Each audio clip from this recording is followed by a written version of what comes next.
ঠিক যেভাবে 2026টা শুরু করলাম সেটাই সবার সাথে শেয়ার করে নিচ্ছি আজ। এর আগের 5-6 বছর ঠিক এতটা খুশি হয়ে শুরু করতে পারিনি। কোভিডের সময় থেকেই বলি আপনাদের, কোভিডে নতুন মা হওয়া এবং প্যান্ডেমিকে নিজের মাকে হারানো, সব মিলিয়ে আনন্দের মুহূর্তগুলো প্রায় হারিয়েই গিয়েছিল জীবন থেকে। লকডাউনের সেই অস্বস্তিকর দিনগুলোতে একটা ছোট্ট শিশুকে সামলে কাটানো, এটা যাদের সাথে হয়েছে তাদের নিশ্চয়ই মনে থাকবে। এখনও যে সেসব একেবারে ভুলে গেছি তা নয়, কিন্তু সময়ের সঙ্গে তাল মিলিয়ে চলাটাই তো আমাদের মিডল ক্লাস নিয়মের মধ্যে পড়ে।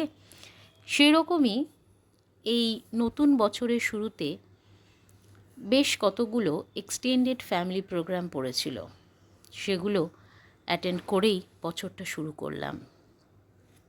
আর ছিল আমার ছেলের জন্মদিন। লাস্ট নভেম্বরে ছিল কাজিনের বিয়ে। জায়গাটা ছিল কলকাতার গড়িয়াহাট। আর 2026-এর ফেব্রুয়ারিতে ছিল বিয়েবাড়ি। এবার সেটা শ্বশুরবাড়িতে।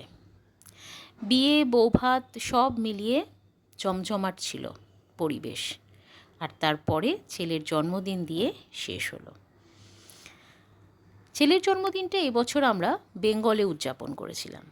কর্মসূত্রে আমরা বেঙ্গল থেকে অনেকটা দূরেই থাকি, তাই সারা বছর এখন মোবাইলের যুগে যোগাযোগ রাখতে পারলেও দেখা করা আর হয়ে ওঠে না কারোর সাথেই। সেই কারণেই এই সমস্ত অনুষ্ঠানের সুযোগগুলো আমরা পূর্ণভাবে কাজে লাগিয়েছি। সবার সাথে খুশির মুহূর্ত ভাগ করে নিয়েছি। প্রথমেই ভাগ করে নিয়েছিলাম ফ্যামিলিয়া নামক একটি আশ্রয়, যেখানে অনেকগুলি শিশু সুন্দরভাবে বেড়ে উঠছে তাদের বাবা মা ছাড়াই। খুব ভালো লেগেছিল ওদের সাথে পরিচয় হয়ে। পৃথিবীর একটা সুন্দর দিক সবসময়ই থেকে যায়, এত কিছু হচ্ছে চারিদিকে, তার মধ্যেও কিছু কিছু ভালো জিনিস মনের মধ্যে থেকে যায়। দুজন শিশুও যদি নিজেদের বাবা মা ছাড়াও নিজের পায়ে দাঁড়াতে পারে ভবিষ্যতে, সেটা তো যথেষ্ট একটা ভালো কাজ বলে আমি নিজে মনে করি। যাই হোক, তাদের সাথে একটা রবিবারের সকাল কাটিয়েছিলাম। তারপর একদিন গিয়েছিলাম হালি শহরের গঙ্গায়, রানী রাসমণি ঘাটে বিকেলের সৌন্দর্য উপভোগ করতে। আর সেই সময় আমরা নৌকা বিহারও করেছিলাম। বেশ ভালো লেগেছিল। নৌকাটা যখন গঙ্গার বক্ষের মাঝখানে চলে গিয়েছিল, যখন অনেকটা দূরে দুদিকের পাড়টাই দেখছিলাম, বেসিক্যালি আমরা মিডিলে চলে গিয়েছিলাম, আর সেখান থেকে একটা ব্রিজও দেখা যাচ্ছিল। বেশ নিজেকে না মানে রোজকারের জীবন থেকে আইসোলেটেড লাগছিল। একটা অন্যরকম অনুভূতি কিছুক্ষণের জন্য, যদিও আমরা 7-8 জন ছিলাম, সপরিবারে একসাথেই ছিলাম, তাও বেশ মনে হচ্ছিল অনেকটা দূরে, সভ্যতা থেকে একটু কিছুক্ষণ হলেও পজ হয়ে গেছে, সব কিছু থেমে গেছে। খুব ভালো লেগেছিল।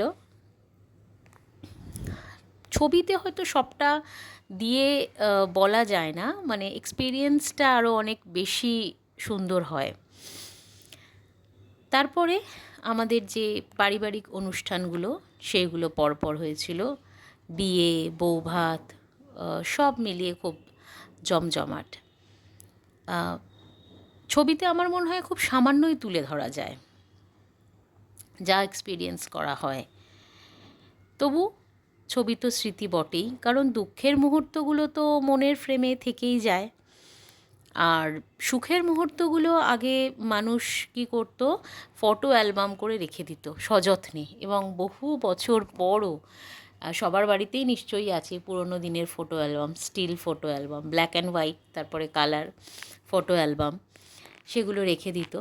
তবে এখন এই ইন্টারনেটের যুগে তো সবাই সেগুলো বিভিন্ন সমাজ মাধ্যমে শেয়ার করতে পারে।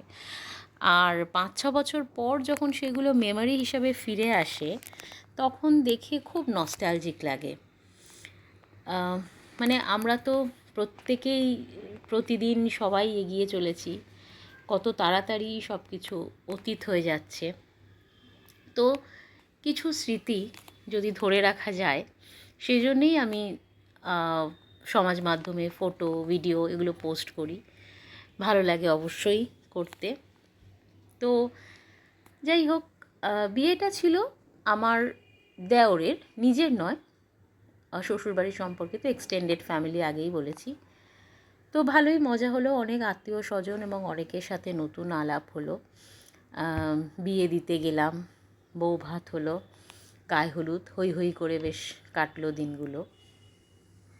রিসেপশনে হলো, তার কিছু এক সপ্তাহ পরেই আমার ছেলের জন্মদিন। কারণ যেহেতু কোভিডে সময় আমি মা হয়েছিলাম, তো সেই ছোট্ট বয়সে, ওর ছোট্ট বয়সে বিশেষ কিছু উদযাপন করা হয়নি, এবং অত ছোট বয়সে করলে বাচ্চাদের মনেও থাকে না।